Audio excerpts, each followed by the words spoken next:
देखिए, पार्टी का डेलीगेशन हम लोग जा रहे थे और हम तो 2 ही लोग थे यहाँ से, मैं और शाहनवाज साहब दोनों ट्रेन से जा रहे थे और ट्रेन से ही वापसी भी थी। 11:30 बजे पहुंचना था और 1:30 बजे हमारी वापसी भी थी। लेकिन ऐसा हालात हो गए, मुझे नहीं समझ में आता कि बिल्कुल एकदम हर चीज के ऊपर पाबंदी। आपने हमें रोक करके खड़ा कर दिया। क्यों खड़ा कर दिया भाई? आपने कहा नहीं जाएंगे साहब, माहौल खराब है। किस बात के लिए माहौल खराब है? हम तो शांति के दूत हैं, हम गांधीवादी लोग हैं, हम देश के अंदर नफरत के माहौल को शांत करने वाले लोग हैं। तो हमसे तो ये उम्मीद कोई नहीं कर सकता कि हम नफरत की बात करेंगे। हम तो मोहब्बत के प्रहरी हैं। और जो कुछ हालात बरेली के अंदर बने हैं, मैं तो एक बात पहले भी कही और फिर कह रहा हूं कि देश के अंदर जो माहौल है, जो हालात बने हुए हैं, कि आप पोस्टर दिखाने के ऊपर टांगे तोड़ दे रहा हूं। पोस्टर दिखाने पर सिर्फ गुजरात में जल्लूस निकाला, मध्य प्रदेश में जल्लूस निकाला मार करके, राजस्थान के अंदर यही हुआ कि जबरदस्ती, अलीगढ़ की भी घटना उठा लीजिए, कोई कार्रवाई नहीं आप करते हो, सिर्फ पोस्टर दिखाने पर आप टांगे तोड़ दे रहे हो। लेकिन फतेहपुर के अंदर मस्जिद में, मजार में घुस करके तोड़फोड़ की जाती है, कब्रों को तहस नहस किया जाता है, पुलिस की बैरिकेडिंग तोड़ दी जाती है, पुलिस का डंडा नहीं उठता है। मुजफ्फरनगर की सड़कों पर, होटलों में अभी 2 महीने पहले कितनी लूटपाट हुई, पुलिस का डंडा नहीं उठेगा। समझा बुझा के शांत कर दिया, समझा बुझा के। ये समझाना बुझाना उपद्रवियों के लिए कहां इस्तेमाल होता है, ये आप भी समझ रहे हैं। लेकिन हमारा कोई लड़का अगर खड़े होकर के एक पोस्टर भी दिखा देता है जिसके अंदर लव मोहम्मद लिखा है, मैं उसका पैरोकार नहीं हूं, चूंकि आप सल्लल्लाहु अलैहि वसल्लम के लिए इस तरह के पोस्टर दिखाने की कोई जरूरत नहीं है। और तमाम उलेमा इकराम को आगे आकर के इस बात को कहना चाहिए कि आप सल्लल्लाहु अलैहि वसल्लम के नाम को इस तरह से ना लिखे।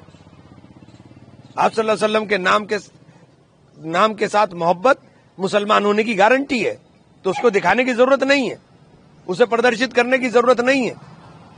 मौलाना सज्जाद नौमानी साहब का एक बयान आया है, मैं और तमाम उलेमा इकराम से कहना चाहता हूं कि सबको आगे आकर के, ये नाजुक दौर चल रहा है मुल्क के अंदर, जिस दौर के अंदर हमारे ऊपर सबसे ज्यादा निशाना है, और हमारे ऊपर निशाना साध करके ये तमाम तर नाकामियों को छिपाना चाहते हैं।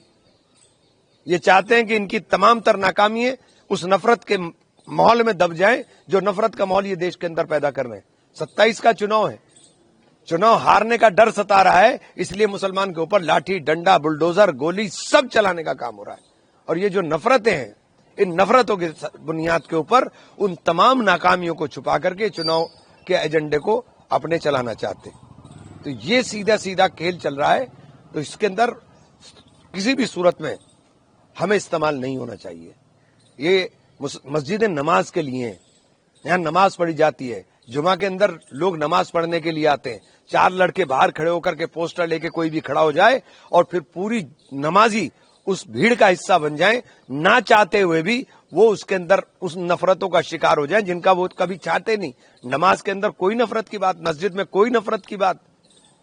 इस्लाम के अंदर अगर आप गौर करेंगे तो इस्लाम तो मोहब्बत का नाम है। आप सल्लल्लाहु अलैहि वसल्लम की जिंदगी अपने आप में नजीर है इस बात की।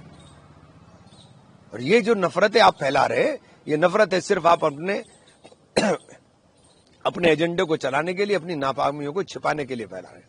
आपको जाने से रोक रहा होगा कि आपके जाने से वहां से एक बार फिर माहौल ना खराब हो जाए, उन लोगों को लगता होगा कभी फिर भीड़ जो है। इमरान मसूद मोहब्बत का नाम है, इमरान मसूद नफरत का नाम नहीं है। मैं मुल्क के अंदर मोहब्बत की प्रहरी हैं, राहुल गांधी के सिपाही हैं, महात्मा गांधी के अनुयायी हैं, अम्बेडकर वादी हैं। तो हमारे से ये उम्मीद नहीं की जा सकती। हमारे लिए संविधान सबसे ऊपर है। संविधान की शपथ ली है, ये संविधान की शपथ लेकर के उसको झूठा कर रहे हैं। न्याय की देवी जो है उसकी आंखों पर पट्टी होती है, इन्होंने आंख खोल ली है। सेलेक्टिवली वार करते हैं, छांट करके वार करते हैं, धर्म और जाति के नाम पर वार करते हैं।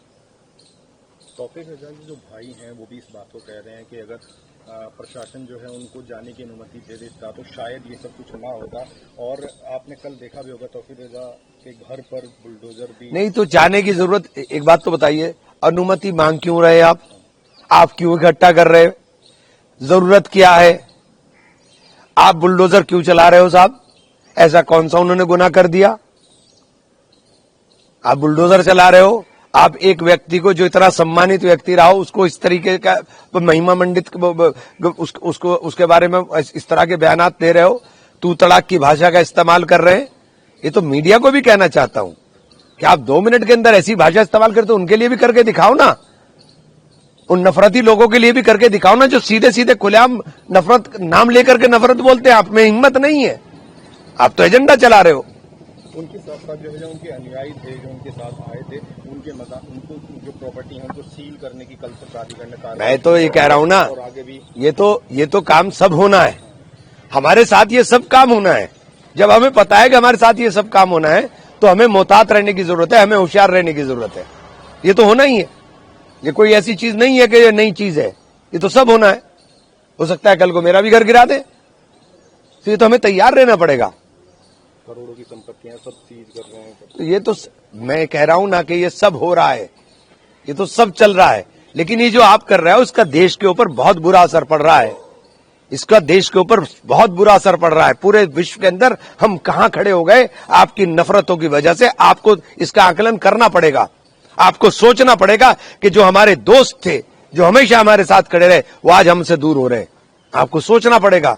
आपको देश के लिए सोचना पड़ेगा। आप देश के लिए नहीं सोच रहे हो, आप केवल अपनी कुर्सी के लिए सोच रहे हो। अगर देश के लिए सोचोगे तब समझ में आएगा कि हम पूरे विश्व के अंदर आज अकेले खड़े हो रहे हैं। मुख्यमंत्री योगी आदित्यनाथ कह रहे हैं कि मौलाना को भूल गया था कि शासन किसका है। 2017 से पहले ये सब चीज चलती। ये तकब्बुर के लफ्ज हैं, ये तकब्बुर के लफ्ज हैं। ईश्वर को घमंड पसंद नहीं है। घमंड ना करें, ईश्वर को घमंड पसंद नहीं है। मुख्यमंत्री हैं, सबके मुख्यमंत्री हैं।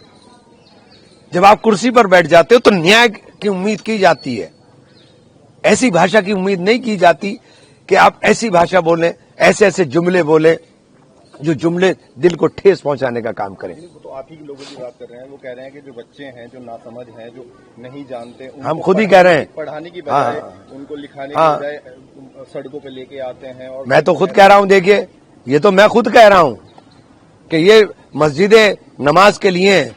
लोगों की राजनीति का अड्डा नहीं हो सकती, लोगों की प्रदर्शन का हिस्सा नहीं हो सकती। मस्जिदें नमाज के लिए हैं। अब आपका आगे क्या प्लान है? नहीं, कुछ नहीं है। हम लोग बैठे हैं, ये इन्होंने चारों तरफ घेरा लगाया हुआ है।